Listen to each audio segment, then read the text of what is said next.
এবং বর্তমান প্রেক্ষাপটে আমাদের বক্তব্য।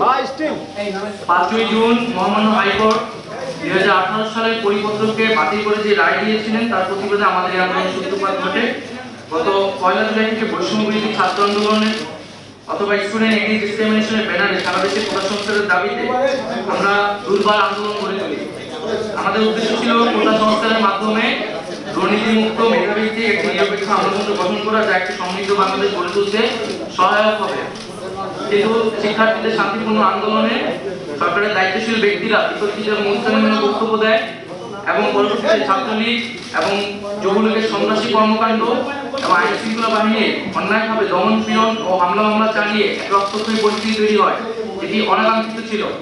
বিশ্ববিদ্যালয় প্রশাসন ও আইন শৃঙ্খলা বাহিনী যখন শিক্ষার্থীদের নিরাপত্তা দিতে ব্যর্থ হয়, তখন আমরা অভিভাবক, শিক্ষক সহ school, college, private, public, national সকল ধরনের শিক্ষার্থীদের এবং সর্বস্তরের নাগরিকদের রাজপথে নেমে আসার আহ্বান জানাই আমাদের নিরাপত্তার জন্য। ছাত্র নাগরিকরা প্রতিরোধ গড়ে তোলে এবং পরবর্তীতে আমরা দেখতে পাই যে সারা দেশে ইন্টারনেট বন্ধ করে এক ধরনের ডিজিটাল ক্র্যাকডাউন পরিস্থিতি তৈরি করা হয় এবং শিক্ষার্থীদের হলগুলো থেকে বিতাড়িত করা হয়, যা সুস্পষ্ট মানবাধিকার লঙ্ঘন। পরবর্তীতে সেনাবাহিনী নামিয়ে কারফিউ জারি করা হয় এবং এই অরাজক পরিস্থিতির সুযোগে পরিকল্পিতভাবে আন্দোলনকে নস্যাৎ করার জন্য দুর্বৃত্তরা বিভিন্ন ধরনের নাশকতা করে, বিভিন্ন রাষ্ট্রীয় প্রতিষ্ঠানে আগুন লাগায় ও যানমালের ক্ষয়ক্ষতি করে। প্রতিবাদী ছাত্র নাগরিকের সাথে এই সকল সহিংস ঘটনার কোনো ধরনের সম্পর্ক নেই।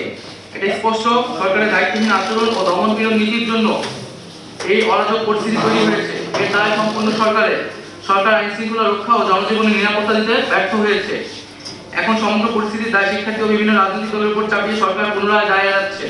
আমরা প্রথম থেকে সরকারের সাথে আলোচনার কথা বলেছি, কিন্তু সরকার ডিজিটাল ক্র্যাকডাউন করে ক্যাম্পাস থেকে শিক্ষার্থীদের বিতরণ করে রাস্তায় নিরীহ জনগণের উপর গুলি চালানো অবস্থায় আমাদের সংলাপের আহ্বান জানিয়েছিল। আমরা সেই আহ্বান প্রত্যাখ্যান করেছি।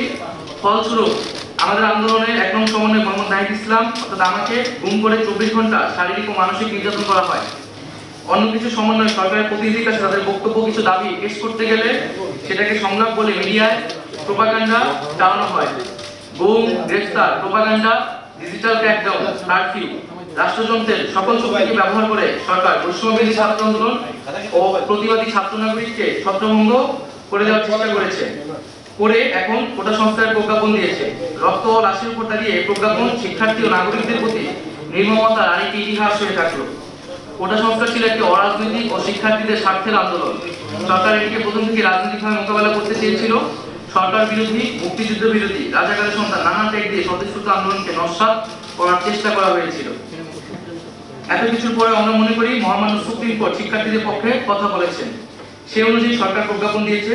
কিন্তু আমরা সুস্পষ্টভাবে বলতে চাই, কোটা ব্যবস্থার অন্যতম প্রধান স্টেক হোল্ডার হচ্ছে আন্দোলনরত শিক্ষার্থীরা এবং পাশাপাশি অন্যান্য কোটা যারা প্রায় তারাও এই কোটা ব্যবস্থার একটি স্টেক হোল্ডার একজন। সেই স্টেক হোল্ডারদের সাথে আলোচনা সংলাপ ব্যতীত এই ধরনের প্রজ্ঞাপন সমীচীন নয়। আমরা চেয়েছিলাম একটি সংলাপের মাধ্যমে সকল পক্ষের সম্মতির ভিত্তিতে একটি প্রজ্ঞাপন হবে, যাতে নতুন করে আর কখনো সমস্যা তৈরি না হয়।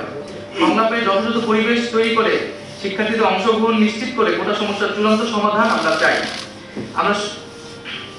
আমরা সংবিধান অনুযায়ী অনগ্রসর জনগোষ্ঠীর জন্য কোটা ব্যবস্থার কথা বলেছিলাম। আমরা মুক্তিযোদ্ধাদের সন্তান পর্যন্ত কোটার ব্যবস্থার কথা বলেছিলাম এবং এই বিষয়গুলো আমরা দেখেছি প্রজ্ঞাপনে প্রতিফলিত হয়েছে। কিন্তু আমরা অনগ্রসর জনগোষ্ঠীর বিষয়টি আরো ক্ল্যারিফিকেশন দরকার এবং বিভিন্ন স্টেক হোল্ডারদের সাথে নীতি নির্ধারণী পর্যায়ে সংলাপ প্রয়োজন। তবে সরকার চাইলে যে কোনো মুহূর্তে কোটা পরিবর্তন করতে পারে। তাই কোটা ব্যবস্থার সুষ্ঠু বাস্তবায়ন, ব্যবস্থাপনা ও তদারকির জন্য একটি স্বাধীন কমিশন গঠন করতে হবে, যেখানে প্রাসঙ্গিক অংশীদারদের প্রতিনিধিত্ব থাকবে। কোটার যে কোনো পরিবর্তন কমিশনের সুপারিশ সাপেক্ষে হতে হবে। কোটা সংক্রান্ত আমাদের আরো বক্তব্য আছে, যেগুলো আমরা সংলাপে সরকারের কাছে তুলে ধরতে চাই, কিন্তু তার আগে সংলাপের যথাযথ পরিবেশ তৈরি করতে হবে। গত কয়েক সপ্তাহে রক্তক্ষয়ী পরিস্থিতিতে সারা দেশে কয়েক শত ছাত্র নাগরিক শহীদ হয়েছে এবং কয়েক হাজার লোক আহত হয়েছে। হতাহতের সঠিক সংখ্যা এখনো পাওয়া যায়নি। অনেক বাবা এখনো সন্তানের লাশ খুঁজে বেড়াচ্ছে। এত রক্তের উপর দাঁড়িয়ে আমরা কোটা সংস্কার চাই না। আমরা সকল হতাহতের বিচার চাই। আমাদের আহ্বানে সকল শিক্ষার্থী এবং নাগরিকরা রাজপথে নেমে এসেছিল। আমরা জনগণের কাছে বলতে চাই যে আমরা জনগণের সাথে আছি।